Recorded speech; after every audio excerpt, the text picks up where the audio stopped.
के द्वारा एक खास एजेंडा के तहत बिहार को पूरे तौर पर एक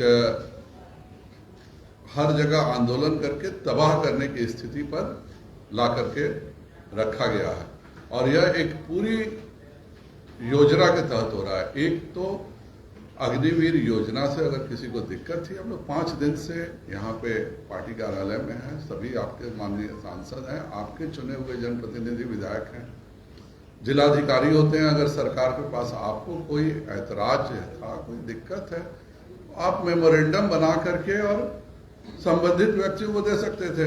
हम सब जनप्रतिनिधि हैं, हम अगर किसी को कोई दिक्कत है तो जाहिर बात है उसको लोकसभा में भी उठाना हमारा काम है, अपने माननीय नेताओं से भी उन मसलों पर बात करना हमारा काम है। लेकिन यह इतनी अच्छी योजना है कि इसके खिलाफ कहने को कुछ नहीं है।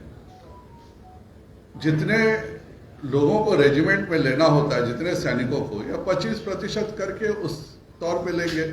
एक भारत में सदैव इस बात की चर्चा होती थी कि युवाओं को इसेंशियल आर्मी ट्रेनिंग देनी चाहिए।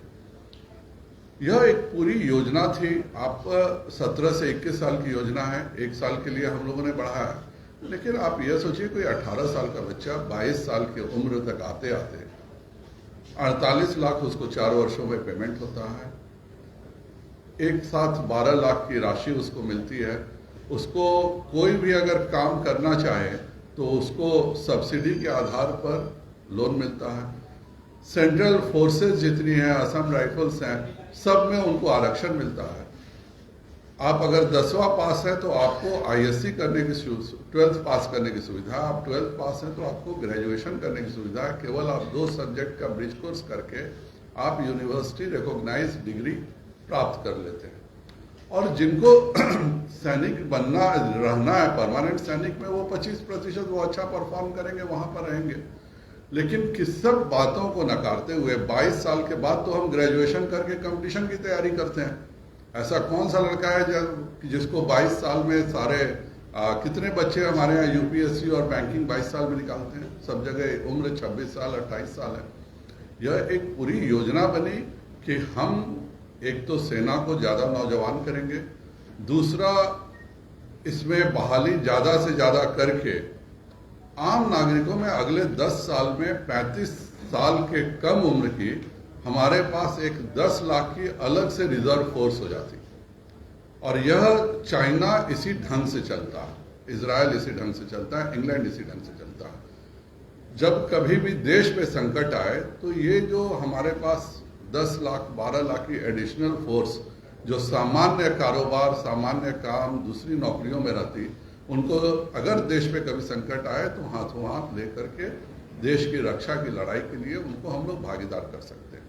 और यह विश्व के 30 देशों में यह योजना चलती है, 30 अच्छे देशों में। तो एक इतनी अच्छी योजना जहां 22 साल की उम्र में आप अगर आपको यूपीएससी निकालना है तो आप उस समय आपके पास इतने पैसे होंगे कि आपको माँ बाप से पैसे मांगने की जरूरत नहीं है। आप खुद कोचिंग करके अपने पैसे से किसी जगह रह करके आप कंपटीशन कम्पीट कर सकते हैं। आपको आर्मी में ही रहने की इच्छा है तो आप आर्मी में क्वालिफाई हो सकते हैं। दूसरे नौकरियों में यह पूरा एक था कि बच्चे जो हैं वो ग्रेजुएशन भी कर लें और ग्रेजुएशन के साथ एक स्किल्ड हो। और यह कोई नई योजना नहीं है। मैं तो पेशे से डॉक्टर हूँ। हम लोग के यहाँ शॉर्ट सर्विस कमीशन वर्षों से चली आ रही है। और अगर यहाँ की बात करें तो ये डॉक्टर कैप्टन दिलीप सिन्हा है, डॉक्टर कैप्टन विजय शंकर सिंह है, ये लोग क्या हैं? ये लोग शॉर्ट सर्विस कमीशन के थे, इसीलिए इतने सीनियर डॉक्टर, इतने बड़े डॉक्टर होकर के भी कैप्टन है। तो वो जाहिर बात है वो शॉर्ट सर्विस कमीशन में थे। तो इसको इस रूप से प्रचारित करना कि यह कोई मनरेगा योजना है, चूंकि समझते नहीं है। एक माननीय राहुल गांधी जी हैं, एक पूछा गया था एनसीसी क्या, तो कहे थे कि मैं पूछ के बताऊंगा। तो जिसको एनसीसी का नहीं पता है वह यह पहले ही डिसाइड कर लेता है कि यह अग्निवीर करके कोई योजना है जिससे दिक्कत है। और जो कुछ भी बिहार में घट रहा है वह जाहिर बात है कि यह छात्रों के द्वारा नहीं हो रहा। इसके पीछे एक पूरी मशीनरी लग करके जिस ढंग से घरों को जलाया गया है, जिस ढंग से रेलवे को जलाया गया है, बिल्कुल टारगेट करके, जिसके मन में देश सेवा का जज्बा रहेगा वह अपनी बात दानापुर रेजिमेंट में रखेगा, न कि घूम घूम करके ट्रेन चलाने का काम करेगा। यह एक बड़ी साजिश है। 3 दिन से जो प्रशासन की भी भूमिका रही है वह अभी बिल्कुल अच्छी नहीं रही है। प्रशासन का काम होता है कहीं पे भी, एक कल तक हम लोगों ने गलती से भी नहीं सुना कि कहीं पे किसी को लाठीचार्ज किया गया हो, किसी को टीयर गैस हो गया हो। अगर मेरे मधेपुरा कार्यालय की बात करें तो 300 पुलिस कर्मियों के रहते उस कार्यालय को जलाया गया। हमारा नवादा कार्यालय को भी जब तोड़ा गया तो वहाँ पुलिसकर्मी थे। तो कहीं ना कहीं प्रशासन की भी स्थिति बहुत ही दयनीय कल तक रही है। और इस तरह से प्रशासन अगर एक्टिव नहीं रहेगा, आज एक्टिव रहा है तो बहुत कुछ देखने को मिला। ये जो भी कर रहे हैं यह बिल्कुल गुंडागर्दी हो रही है। इसमें अगर किसी को नौकरी को लेकर के कोई शंका है, आके हम लोग से बात करता है। 5 दिन में एक भी सांसद नहीं है जिसने मुझसे कहा हो कि उसके यहाँ कोई डेलीगेशन मिला और उसने कहा कि मेरे को ये दिक्कत है, सॉल्व कीजिए। यह एक किसान आंदोलन का भी ऐसे ही एक अच्छी योजना को इन्होंने कर दिया। आज फिर उसी तरह से ये लोग सोच रहे हैं कि इस देश में अराजकता फैला करके विरोधी दल शासन कर सकते हैं। सच्चाई सभी के सामने आज नहीं तो कल आ ही जाती है। और इस योजना का लाभ जितने युवाओं को मिलेगा, इन सबों को केवल तुषारापात होगा। आपके सहयोगी पार्टी के कुछ नेता जो है संजय जी, आप दूसरों को कन्विंस करने की बात कर रहे हैं, आपके अपने अलायंस पार्टनर कन्विंस नहीं है, तो आप ये क्यों एक्सपेक्ट करते हैं कि दूसरे आपकी बात से लॉजिक से कन्विंस होंगे? जब आप उनको कन्विंस नहीं कर पा रहे हैं तो आप उनके घर जाके क्यों नहीं आप उनको अपनी बातों से वो आकर के बात करेंगे, जरूर कन्विंस करेंगे। वो किस चीज पर ऐतराज है ये तो बताएं। जिसको भी ऐतराज है वह किस चीज पर ऐतराज है आके बताए कि नहीं इस योजना में यह परिवर्तन होना चाहिए। निश्चित तौर पर हम उसकी चर्चा करेंगे और उसकी चिंता करेंगे, लेकिन आप ऐतराज नहीं बताइएगा। आप बताइए कि इसमें ये एक पहला क्लॉज गलत है, ये 5वां क्लॉज गलत है। जब जितनी बहालियां सैनिकों की होनी थी, अंतर तो ये एक ही है कि पहले आप परीक्षा देते थे, परीक्षा में अगर 1 लाख में से 10,000 पास करते थे तो 10,000 रहते थे, 90,000 रोड पर रह जाते थे। अभी क्या होगा कि 1 लाख में 40,000, 10,000 के बदले 40,000 लोग आएंगे और 30,000 को एक 4 सालों में 48 लाख रुपए मिलने के साथ उसको पूरे के पूरे तौर पे स्किल होगी। आर्मी का मतलब यह नहीं होता है कि आप टैंक चलाने लगे, आर्मी का मतलब यह नहीं होता है कि आप हवाई जहाज चलाने लगिएगा, एयरफोर्स का मतलब। इसमें कितने लोग मैकेनिकल में जाएंगे, कितने लोग इलेक्ट्रिकल में जाएंगे, कितने लोग विभिन्न जगहों पे जाएंगे। जिस जगह पर उनकी को जॉब मिलेगा वो 4 साल की उसकी स्किलिंग होगी, उसका स्किल डेवलपमेंट से उसको सर्टिफिकेट मिलेगा और 4 साल की आर्मी ट्रेनिंग के बाद वह जवान इतना अच्छा रहेगा कि हिंदुस्तान का हर उद्योग उसको लेने को बेकरार रहेगा। तो ये एक अच्छी योजना है। शासन से इतनी हमें जरूर उम्मीद है कि जिस तरह से टारगेट करके भाजपा को टारगेट किया जा रहा है, यह सरासर शासन की कहीं ना कहीं कमी दिख रही है और यह बहुत ही गलत बात है। इस तरह की घटना नहीं होनी चाहिए। क्या लगता है कि जानबूझ करके प्रशासन को मौन रहने का निर्णय किया गया? मैं आपको 3 वीडियो आप ही के टीवी चैनल्स के हैं, मैं जरूर आप लोगों को दिखाना चाहूंगा। जरा उसको ऑन करो तो 3 वीडियो आप देखिए।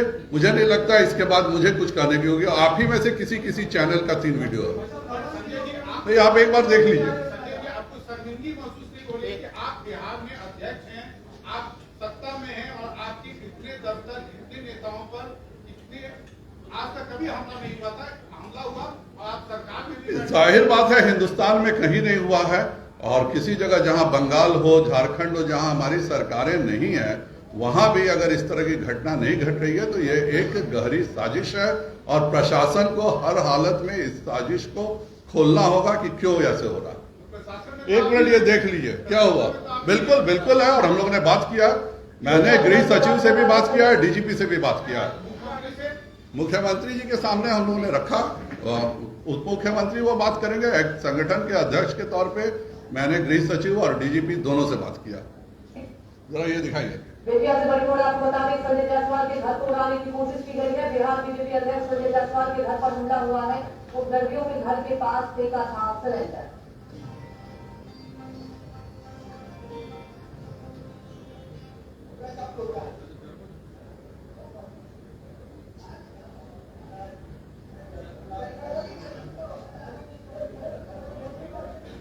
देख सकते हैं पुलिस वाला खुद सिलेंडर बम को पीछे की तरफ फेंक के छुपा रहा, या आप ही के टीवी चैनल का।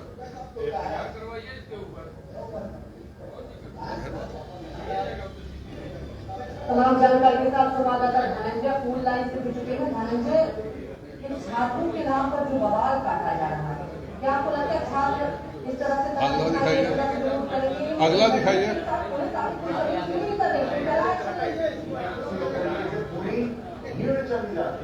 हाथ में डंडा है तो गाड़ी के अंदर उसको मोटे चले जा रहे हैं। ये छात्रों का प्रदर्शन, ये छात्रों का प्रदर्शन। इस तरीके से सेना में जाने की सोच रखने वाले छात्र प्रदर्शन करते हैं। कह रहे हैं बीजेपी ऑफिस पर अटैक कर दो, डिप्टी सीएम पर अटैक कर दो। जरा उसका चैट दिखाइए जरा, जो आपको दिखा रहा हूं। ये तस्वीरें तो आप देख ही रहे हैं कि क्या हालात है। ये देखिए उनका घर है और घर के बाहर खड़े होकर तमाशा चल रहा है। ये आप चैट देखिए, बीजेपी सांसदों को टारगेट करो, उनके घर वालों को टारगेट करो। अगला चैट डालिए, अगला चैट डालिए आप। अब ये देखिए इसमें क्या लिखा हुआ है, इनके फैमिली को टारगेट बनाओ। यहां लिखा है यहां पे बीजेपी अध्यक्ष के घर पे सिलेंडर बॉम्ब से हमला हो गया। बोला क्या उधर, और इधर लिखा जा रहा है कि हाँ यहाँ बीजेपी अध्यक्ष के घर पर सिलेंडर बॉम्ब से हमला हुआ। वहां स्माइलीज चल रही है, बहुत अच्छा हमला हुआ। ऐसा ही करो, यहाँ पे डिप्टी सीएम के घर पे भी हमला हुआ है, उसको भी जानकारी दी जाएगी। लिखा जा रहा बस जोश हाई रखो और पीछे मत हटो। लिखा जवाब में आ रहा ऑलवेज।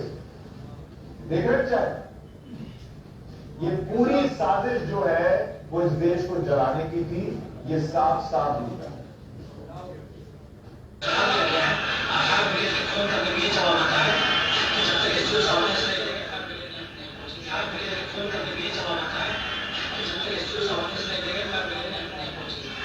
यह रेलवे का पुलिस अफसर है जो बोल रहा है कि जब फायर ब्रिगेड को फोन किया गया कि आप आके आग बुझाइए, तो वो कहता है कि एसडीओ बोलेंगे तभी फायर ब्रिगेड आएगी।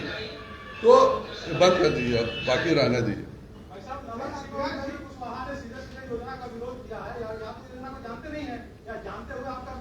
देखिए, विरोध करने का हक किसी को भी है, विरोध करने में कोई बुराई नहीं है। हम सब अलग अलग दल के हैं, लेकिन इस तरह से प्रशासन के द्वारा व्यक्तियों को टारगेट करना, प्रशासन के द्वारा एक खास पार्टी के दफ्तरों को जलाने करना, और 300 मधेपुरा में जो हुआ है 300 पुलिस दर्शक बन करके बैठी हुई है, क्या पुलिस पे कार्रवाई हो रही है? तो ये हम लोग शासन के हिस्सा हैं, और इस तरह से जो कहीं हिंदुस्तान में नहीं हो रहा वह बिहार में हो रहा है, यह बहुत गलत है। और भारतीय जनता पार्टी के अध्यक्ष के तौर पर मैं बिल्कुल इसका विरोध करता हूं, और इस तरह की घटनाएं हर हालत में अगर नहीं रोकी गई तो यह किसी के लिए भी अच्छा नहीं होगा। देखिए एक सवाल है, जीतन राम मांझी ने कहा कि इसको रोल बैक करना चाहिए, अगर ये